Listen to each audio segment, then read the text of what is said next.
This is CBS 2 Eyewitness News at 5. Watching out for you. Before you head to the airport for the holiday travel season, CBS 2 asks, is the TSA wasting your time?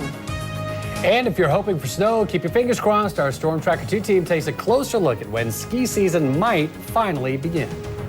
And convicted child killer and rapist Joseph Duncan has said little about his gruesome crimes until now. And that is tonight's big story. Good evening. I'm Natalie Hurst. Thanks for joining us. I'm Mike Burad. Now, Joseph Duncan was sentenced to death last summer for kidnapping, sex crimes, and murder. Now he's speaking out through a document he just filed in federal court. Scott Logan is live in Boise with tonight's big story. Scott. Natalie, on Monday, Duncan was here at federal court to tell a judge he has no intention of appealing that death sentence. Now this. It's called a post-conviction affidavit. Duncan, who's in the Ada County Jail, wrote this himself and filed it this week, he said, in the interests of truth. Of the 5 victims in this case, Joseph Duncan only mentioned the sole survivor, Shasta Groney, by name in his post-conviction affidavit. And he stated that while on the mountain in Montana with Shasta in 2005, quote, I realized what I was doing was insane. So I stopped doing it. This was after he had used a hammer to kill Brenda and Slade Groney and Brenda's fiancé, Mark McKenzie, in northern Idaho, and after he eventually sexually abused, tortured, and killed 9-year-old Dylan Groney. But Duncan writes that, quote, I view the system's desire to kill me as a crime far worse than my own. And he compares himself to the Christians persecuted in ancient Rome. Quote, so they refuse to fight with swords and shields, as I now refuse to fight with words and litigation. At one point, Duncan writes, quote, I have learned that the true heinousness of my crimes was far worse than merely murdering children. It was murdering the living truth within my being. Duncan provides no information about other crimes he's admitted to and spends most of the 7 pages blasting the system and speaking of religious enlightenment. Quote, no man, no church, and no government has the authority to judge another living being. And as his own attorney during the sentencing trial, Duncan said little of substance and put on really no defense. Now, if he would have testified in court to any of what he's written in this document, he would have been cross-examined about it by federal prosecutors. By filing this affidavit, this statement, of course, he is not able to be questioned by anyone about his motivations or his actions. Live at the federal courthouse, Scott Logan, CBS 2 Eyewitness News. So does Duncan's affidavit have any legal bearing? CBS 2 spoke with former Idaho Attorney General and current defense attorney David Leroy. Now, Leroy says Duncan's filing is nothing more than a public statement. But at this point, the court and prosecutors can't do anything in response. Leroy adds the document has no legal basis. But Leroy also adds there's a small chance prosecutors in other states could use that affidavit to show Duncan's mental state. California Governor Arnold Schwarzenegger wants Duncan extradited and tried there for the 1997 murder of a 10-year-old boy. Prosecutors say Duncan's fingerprint was found on duct tape used to tie up Anthony Martinez. Duncan also is suspected in the deaths of 2 young Washington state children. A teenager accused of lighting her friend's house on fire pleaded guilty today to first-degree arson. New information on this case. 17-year-old Samantha Darling admitted to stealing the debit card of her friend's parents and setting the Nampa home on fire to cover it up. She now faces up to 25 years in prison. Prosecutors and defense attorneys say they agreed to a blended sentence, meaning Darling would serve part of her sentence in the juvenile system. Her sentencing is scheduled for January the 9th.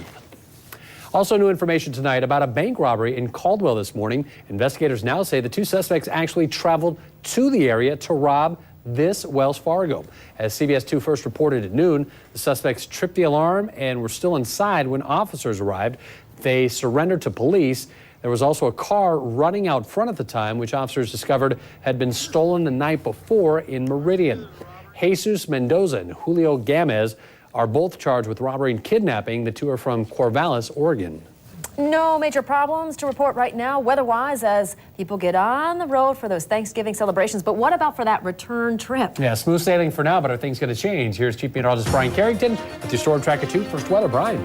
Well, for tonight, we've got pretty nice weather, a lot of cloud cover out there already, and that's going to be the story for us tonight. We'll see a few clouds in and out, but the good news is it shouldn't be too foggy tomorrow morning. However, there's an inversion setting up over the next couple days, and it should get foggier and hazier as we head in towards the weekend. Tonight, though, temperatures dipping down to about 30 degrees with light winds and partly cloudy skies overhead. Tomorrow's going to be about the same, pretty much partly cloudy skies, and temperatures warming up a little bit as we have our Thanksgiving afternoon. Temperatures reaching the upper 40s under partly cloudy skies, and those winds will be light and again just a little bit hazy like we saw today. So all in all, tonight looks pretty good. Tomorrow pretty well. Depends on where you're heading though across the nation, because some places aren't as nice as others. I'll let you know what to expect in my full forecast in just a few moments. Mike and Natalie, back to you.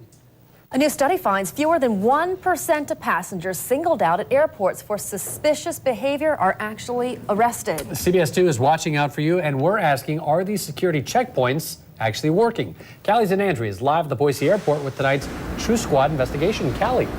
Natalie and Mike, it's called behavior detection. Officers patrol this airport looking for anything suspicious. The question we have is, does it work?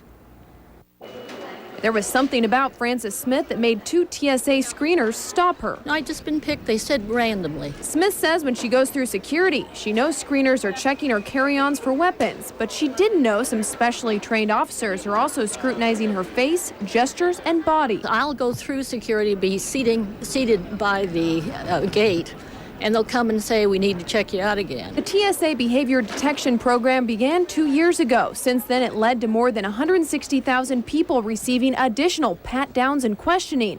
But a new report says fewer than 1% of passengers singled out at airports for suspicious behavior are arrested.